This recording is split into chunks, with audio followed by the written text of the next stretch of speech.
Hi everyone, it's Diane coming to you from red hot, triple hot Texas. And yes, this is Lucky Gardenia's Dashboard Confessional. Elvis is in the building. And although you're going to say to yourself, she says this every time, but this will be a short video. Unlike the last, I said that and it was like almost an hour long. Who knew I had that much to even say? There's a couple of factors going to make me really... Sorry, notification. I had to get off the screen, but this is going to be quick. For one, I looked at myself. I hardly had any time to put on makeup to do this. For another, I'm wearing a sleeveless shirt, which... let's just say it like it is. It's not that flattering. And second is Hazel just was having a meltdown, which she didn't need to be doing with me leaving the house. And which concerns me because she's going to sit right by the front door waiting for me. I don't know. Most of you probably live in standalone homes. I live in an apartment. It's upstairs. It's vaulted ceilings. And there's so many factors that go into keeping it cool. And having lived at this apartment for many, many years, I know if it's a really continually hot day and you're continually running your air conditioner, there's a chance of it freezing up and it goes down. So I have to keep it really where it's not running all the time and then it's just super hot. Again, the vaulted ceilings. The other factor is what I've come to realize is that if you've got people that have adjoining walls, i.e. other apartments below you, beside you, on either side, and let's say they go on vacay for a summer vacation, or they leave their house and they're able to turn off their air conditioner during the day and then put it back on when they get home and actually cool the apartment down. That would be nice. Anyway, it's impossible to keep my apartment comfortable. I can, really only microwave or use the air fryer because it just adds too much heat.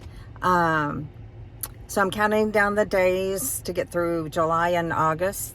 August is probably even going to be worse. There are some rolling, in areas of Texas, rolling outages just because of the energy grid. Lord, we know what happened on Snowvid not this year, but last year. And you're probably thinking, Diane, why don't you get a fan?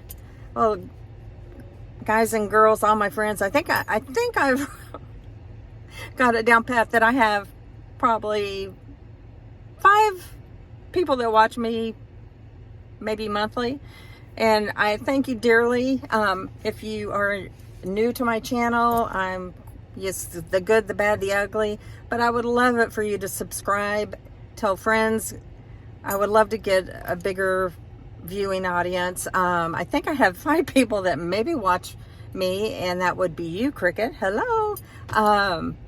Debbie in Oklahoma. Hello. Jen from across the pond. And then we've got Kim in California. And I think Anne, one of my friends from belly dancing that I haven't seen in years, and Tutu Sisterhood, I think she watches. Well, I know that she has in the past. So I know at least,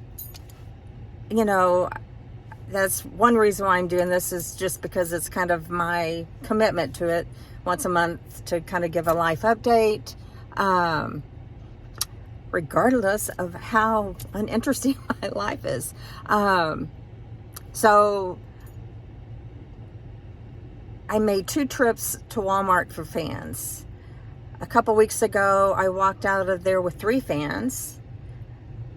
One powerful box fan. The other one was one of those round kind of hurricane heavy duty. Got that.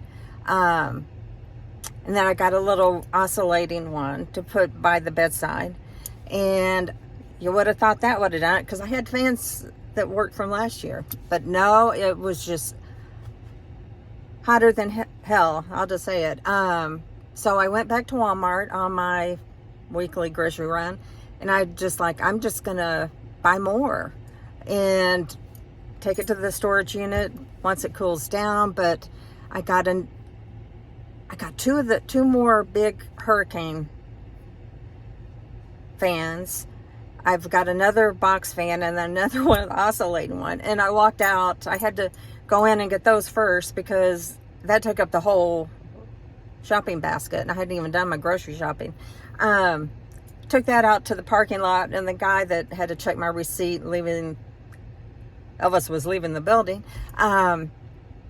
He's like, "Man, you got a lot of fans." I'm like, never again will I be in an apartment with vaulted ceilings. Anyway, it is a bit better, but Hazel and I are hanging out a lot in the bedroom because that seems to be the coolest place in the house. And then I also bought something from Amazon. I can't remember who made it, but it's like these little bandanas that are microfiber or whatever. You wet them down and put them in the refrigerator, and it help cool off, especially pugs who can get overheated in the summer. So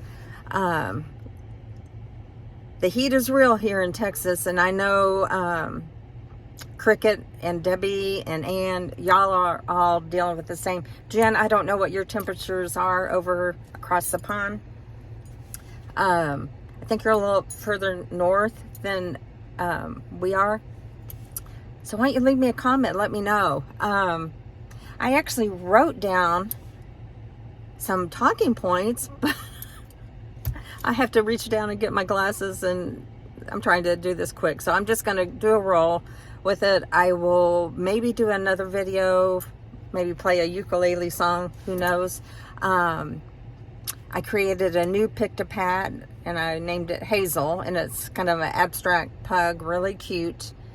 The downside to pick-to-pad is to get all the definition from the photo, you use all the colors that you can to get the most vibrant picture, which is usually about 150 DMC floss colors. And anyone that is into cross-stitching or embroidery using DMC of floss, I think it used to be 49 cents, 50 cents. It's gone up to 62.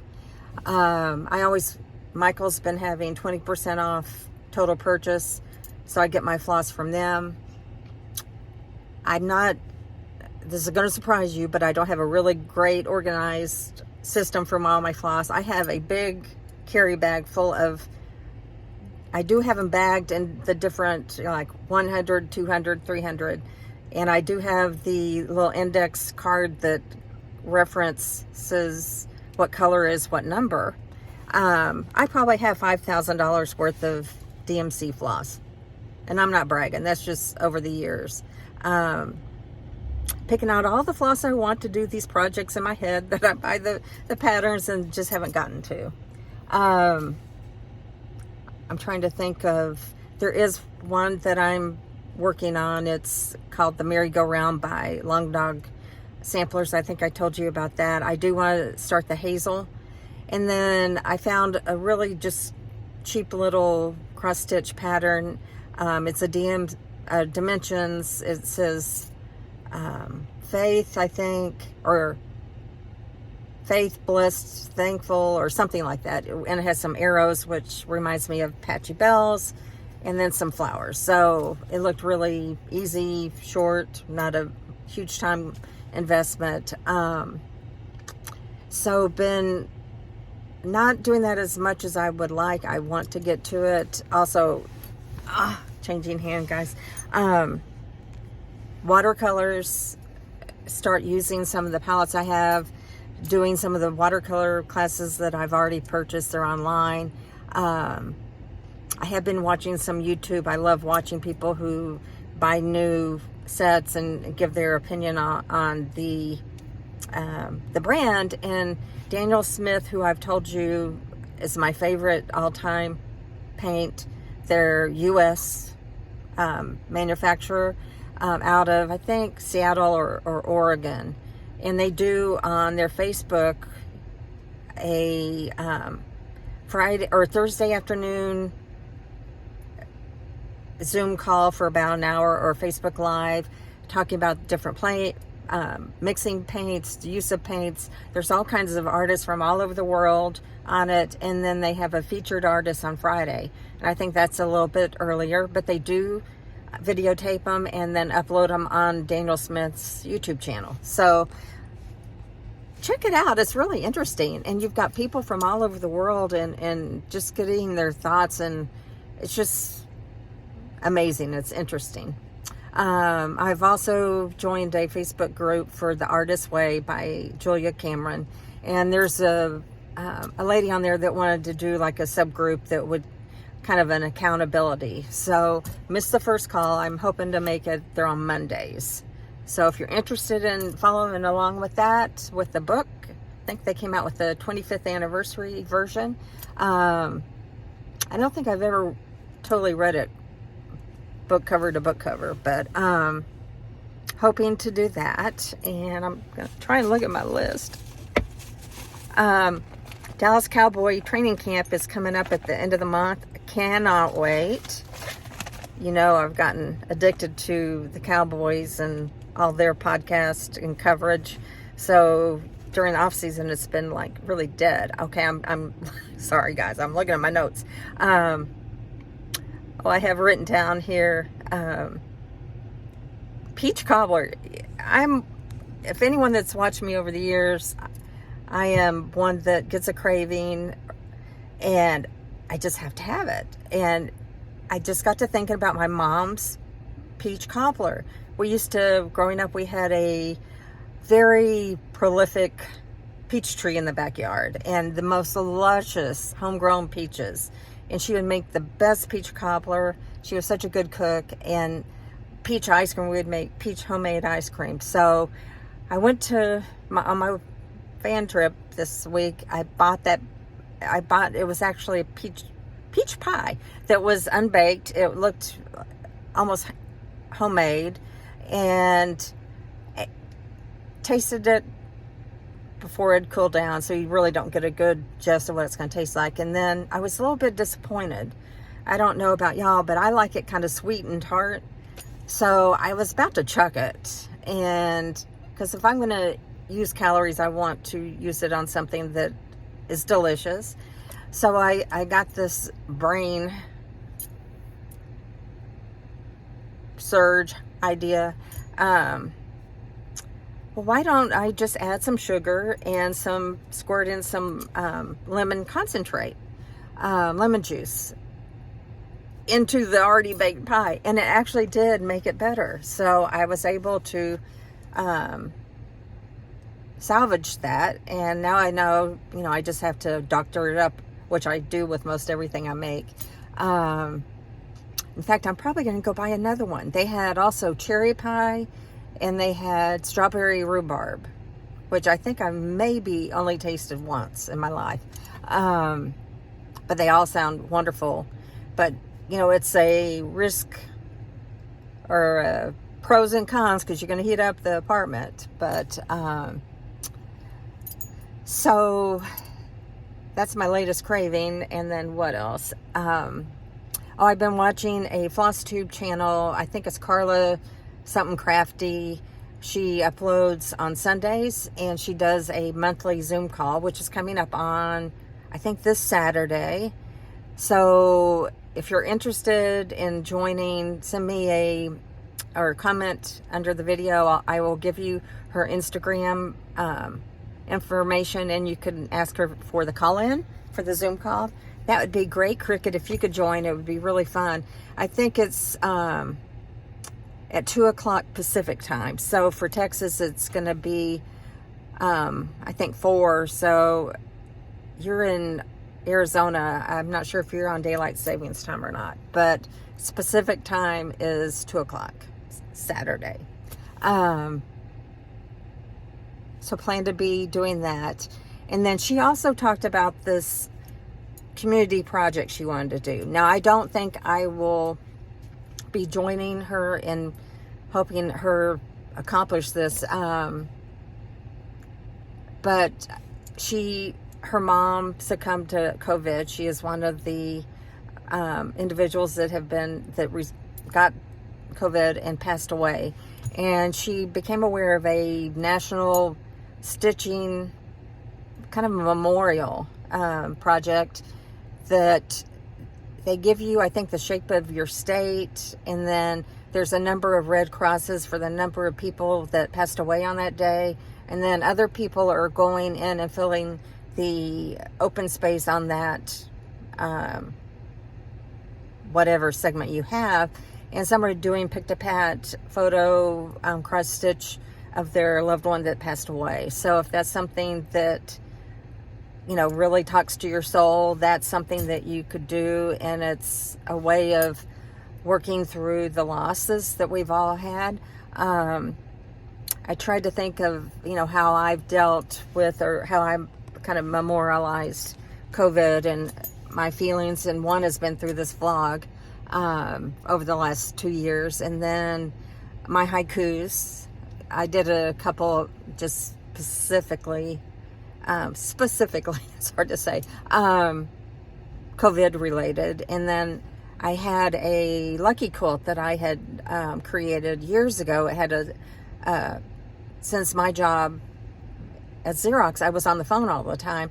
It was an old-timey shape of a telephone, and I had made it was like a red background with a green phone, and I put red bugle beads around it and the whip stitching, but there was no embellishment as far as diary entry on it. So I went back and thought this would be an excellent one to kind of incorporate what one of my haikus, kind of the idea behind it was, how the global pandemic, when it happened, when it started, that a worldwide alarm went off, and it rang and rang and rang, and no one answered. And that's how I kind of felt for a great deal of when this first started. It was just very frightening, a lot of unknowns, all these alarms going off, which were legit. And if anyone had a crystal ball to see how it was going to roll out over the, looking in the future year, 2 years, we would have been so freaked out. So I guess it's true.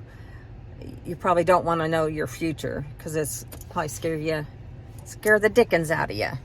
Anyway, I think the last thing I'll share with you is I went to Grapevine, which is really close to where I live. It's close to where my daughters live. Met them up at Grapevine's recreational pool. It's called Dove Park, and it's for a city park. They had a children's area that's covered with I'm trying to think, it's not a tent, but it was like, coverage, so that it didn't have direct sun, tarps kind of thing. And they had like a walk-up slide and water features, and Jen and I they had it kind of ramped in the children's area where you could kind of sit and just be sitting in the water with your legs outstretched and be cool the whole time. I think it was only $6 to get in, and I was very impressed. Of course, haven't been in a bathing suit or in a public pool in forever. And it was quite a emotional experience, trying on my bathing suit. And I was just talking to Laura. Of course, this is the haircut diaries, right? I just got my hair cut. And I was saying, I try to accept my body for what it is. The reality is I have osteoarthritis. My spine has collapsed near 4 inches, fused together. And where I used to have an hourglass figure, I equate it. I'm a tater tot or a caramel or a marshmallow, whatever, that kind of shape. And when you've been an hourglass and you had a waist and now I feel like a tater. It's hard to dress up a tater. Anyway, I ordered various options off of Amazon, hoping for, some game changer bathing suit that would just make me look glorious. That didn't happen. I ended up going with the one I already had. It was a Land's End, and it did have the tummy control, which I greatly appreciated. I did end up going on Land's End over the 4th, and they had a big sale, and got one suit that's kind of a eggplant color, I think, and it arrived, and it looks, I kind of like it, guys. It wasn't skirted or anything, but I bought some extra what are they, tankinis or whatever, and some, you can buy them separate, so I could put something over it, like a bottom with a skirt, even though there would be 2 bottoms. But I also found a retro bathing suit that's red and white polka dotted. I ordered a smaller version in the black and white polka dotted, and it's kind of from the pinup era, and it's kind of got it's from Esther Williams. That's what it is. Guys, if you're my age, you know who Esther Williams is, and she put out movies. She was a famous swimming or diving person, and they actually have an Esther Williams swimsuit retro brand. So I think the black and white one is due to arrive, and I hoping it fits me better than the one I originally bought, which since I already have it, I'll keep it. I can take it up where it needs to, and I need to learn to just accept me as me, the new me. And this is now the real second thing, or last thing that I'm going to say, is that I've been wanting to get some type of project to begin on, a happy project, joyous project, or whatever, and a happy me project. And there actually is a podcast I found it on Audible, but I think it's on probably any broadcasting platform for podcasts, Spotify, iTunes. It's called The Happy Me Project, and the person that is the host or running it or created it, started it in COVID. She's in the UK. She was a former actress. She has 2 kids. I think she's Jennifer's age, probably 36, 37. Her husband died from brain cancer, and it's just how we can take control of our own happiness, even in very trying times like she's been through, like we've all been through over the last couple of years. So might want to check it out. I listened to the first episode, and it was really good. So I'm wanting to come up, my concept is to come up with some type of structure to my day, do some studying into how you can choose joy or happiness, and really enjoy this second chapter of my life. I'm not working, which is a blessing, and that I have an adequate enough money to not live lavishly, but to pay for rent and groceries, and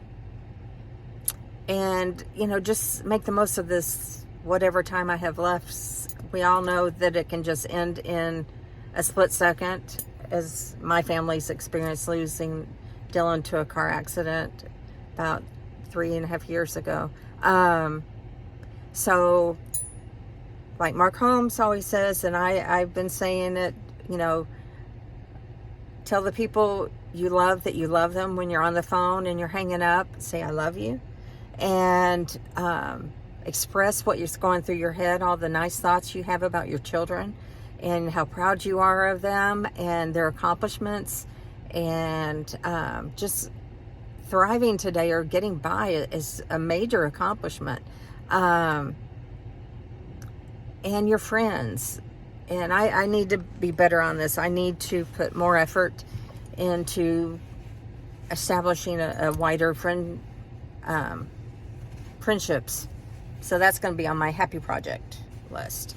And although I'll probably never do it because my brain's too scattered, I'm probably going to look into study some books on writing books. And if I ever did it, it wouldn't be the kind of book that you would ever expect. It'd be something maybe diary based, maybe like Bridget's Jones' diary. Who knows? Just something different, something to keep my mind active and learning. So I hope you are keeping, if you're in the upper hemisphere, keeping cool, and your house is cool enough for you. It's almost too hot for me to be out doing any outdoor activities. I'll be glad when it gets back into the 80s. I just don't seem to cool down. If you're in the lower hemisphere and it's cooler, hope you are warm and cozy. Please leave me a comment if you have time. I love the people that take the time. Cricket and Kim and Ann and Debbie. You make my month. I really, truly appreciate it. I consider you friends, and I just wish everyone the best. And when at all possible, choose to be kind. As I say, peace out.